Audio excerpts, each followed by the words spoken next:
Hello students, मैं नवीन यादव आप सभी को स्वागत करता हूं मैं अपने यूट्यूब चैनल नवीन बायोलॉजी पे। आज के वीडियो क्लास में पढ़ाने वाले हैं 12th बायोलॉजी का चैप्टर 3 में लेक्चर 6 नंबर है ना, मासिक चक्र, मेंस्ट्रुएशन साइकिल्स या आर्तव चक्र। इस चक्र में हम जानेंगे कि माताओं यानी कि स्त्रियों में किस प्रकार से ये क्रिया होती है और कब होती है और किस चरणों के द्वारा, किस फेज के द्वारा ये पूरी संपन्न होती है। तो इस चक्र में हम पूरी तरह से इसमें डिटेल्स हम ये जानेंगे कि कब और किस कैसे और इसके जो होने की जो प्रक्रिया है, इनमें कौन सी प्रोसेस होती है, पूरी इस है ना प्रोसेस को हम इस वीडियो में समझेंगे, इस क्लास में समझेंगे। तो चलिए, सबसे पहले आपका टॉपिक है कि आर्तव चक्र है क्या। मासिक धर्म मासिक चक्र कहते हैं किसको, मेंस्ट्रुएशन साइकिल्स कहते हैं किसको, है ना। तो सबसे पहले इसका छोटा सा डिफिनेशन हम है ना आपको बोर्ड पे दे दिए हैं। लिखा है कि यह क्रिया प्राइमेट जंतुओं, है ना, प्राइमेट जंतुओं करने का मतलब प्राथमिक वह वर्ग के जीव जिसको हम रखे गए हैं, इसमें रखा गया है मनुष्य को, बंदर आदि को रखा गया है। उनमें क्या होती है कि अंडाणुओं का बनना एक चक्र के अधीन होता है। उसे हम लोग क्या बोलते हैं, आर्तव चक्र या ऋतुस्राव या मासिक चक्र या मेंस्ट्रुएशन साइकिल कहा जाता है। इस चक्र के दौरान माताओं में है ना लगातार जो प्रत्येक माह में 28वें दिन यह चक्र है ना उनके जीवन काल के 45 से 50 वर्षों की उम्र तक चलती है। इस क्रिया में हम जानेंगे सबसे पहले है ना कि इस चक्र में निम्नलिखित प्रावस्था या फेज, है ना, प्रावस्था यानी फेज संपन्न होती है।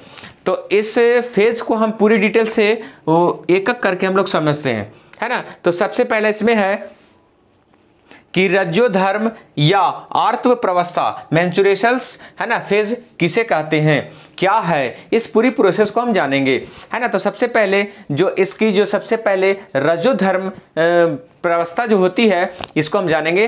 तो देखिए, ये जो प्रावस्था है, सबसे पहले मासिक चक्र के दौरान जो प्रत्येक 28वें दिन जो मासिक धर्म है ना स्त्रियों में आती है, तो ये 3 से 5 दिनों के समय में है ना चलती है।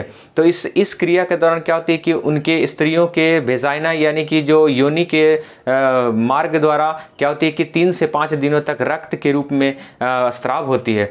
और इस रक्त के स्राव होने का आपका कारण जो पता चला कि कैसे हुआ, है ना, कैसे हुआ, तो इनमें हुआ क्या, और ये रक्त है किस चीज का मिश्रण, जो रक्त निकल रही है मादा की योनि से, जो स्राव हो रही है मासिक चक्र के दौरान, ये है क्या, है ना। कितने बच्चों कितने जो भाई बहनों को जो दिमाग में जो बैठा हुआ है प्रश्न कि मासिक चक्र के दौरान जो स्रावित होने वाला ब्लड है वो आखिर है क्या, है ना। उनमें क्या है कि ऐसे ही ब्लड कहाँ से ब्लड आ रहा है, तो कहाँ से आ रहा है, उसमें किस चीज़ का मिश्रण है।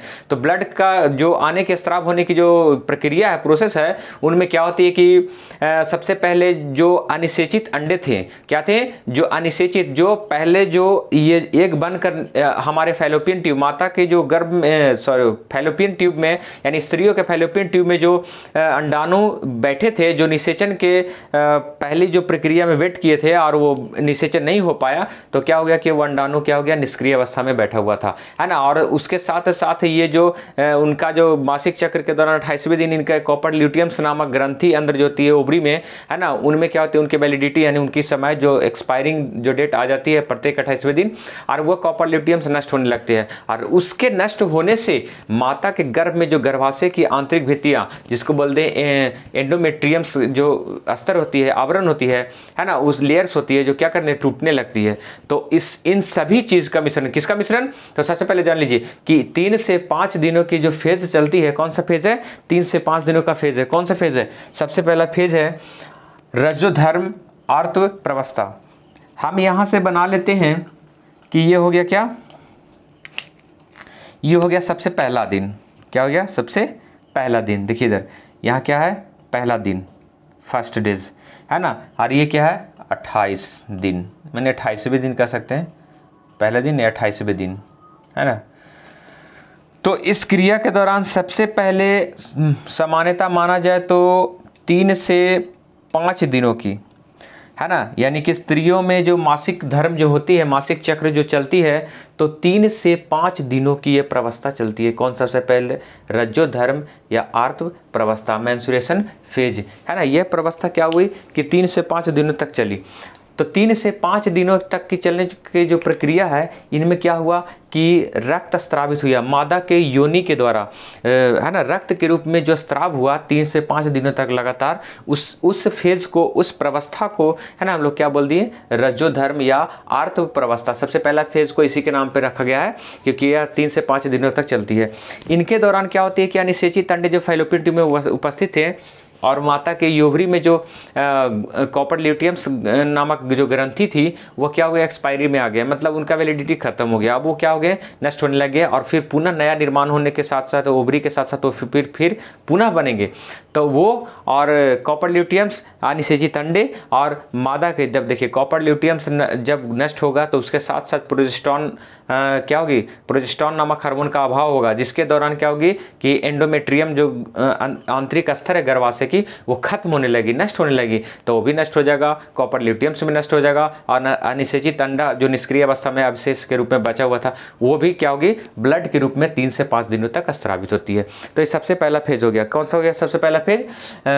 आर्तव प्रवस्था।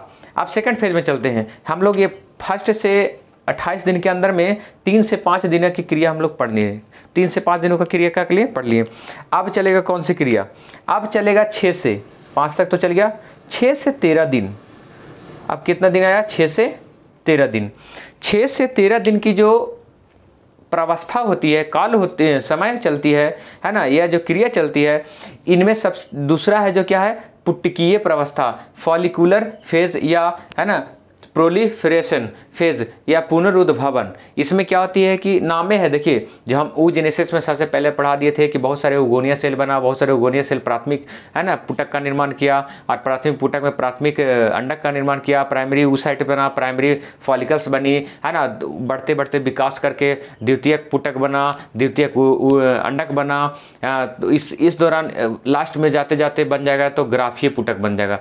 तो इस फेज को हम, है ना, सिंपल से शब्दों में समझेंगे कि पुटकीय प्रवस्था वैसे प्रवस्था को कहा जाता है जो समय कितना? 6 से 13 दिनों तक चलती है। इस प्रवस्था के अनुसार माता की ओवरी में, हर माता के अंडाशय में पुट्टिका का निर्माण, पुटक का निर्माण, कौन से पुटक? तो कह सकते हैं कि प्राथमिक पुटक का निर्माण होकर वृद्धि कर ग्राफीय पुटक में क्या हो जाती है? बदल जाती है ना। और उसके दौरान क्या होगा? अब ये सीमित हो जाएगा, अब यहाँ तक रुकेगा। अब रुकने के फलस्वरूप दूसरे फेज में चलेंगे, लेकिन यहाँ ओवरी में क्या चला? पुटक का निर्माण किया, ग्राफीय पुटक तक लाके छोड़ दिया, क्योंकि अगले जो 14वें दिन आएगा उनमें क्या हो गया? FSH और LHS बहुत ज़्यादा रिलीज होगा हार्मोन, जिसके दौरान क्या होंगे? तीसरा फेज चलेगा। लेकिन हम इसको रोक लेते हैं, इसके पहले इसमें समझ लेते हैं कि अंडाशय में क्या चला?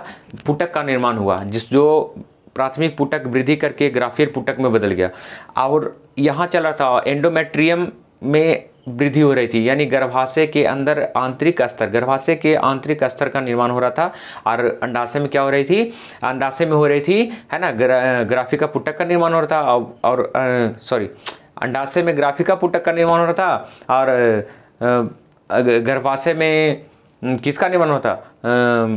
एंडोमेट्रियम, यानी कह सकते हैं उसको अंतःस्तर का निर्माण हो रहा था। तो ध्यान से पढ़ना है, बस इसको क्या समझना है कि पुटकीय प्रावस्था में, है ना, अंडाशय के अंदर, है ना, जो भी हो, मिस्टेक हो गया होगा पहले, तो जो भी एकदम यहाँ से सिंपली रूप से समझना है कि पुटकीय प्रावस्था में अंडाशय के अंदर प्राथमिक पुटक विकास करके ग्राफीय पुटक में, है ना, निर्माण करके उत्पन्न करेगा, यानी कि उनकी वृद्धि करके उत्पन्न करेगा और गर्भाशय के अंदर अंतःस्तर का निर्माण होगा। ये दूसरा फेज खत्म, है ना। कितने समय का अंतराल कितना हुआ? 6 से 13 दिन।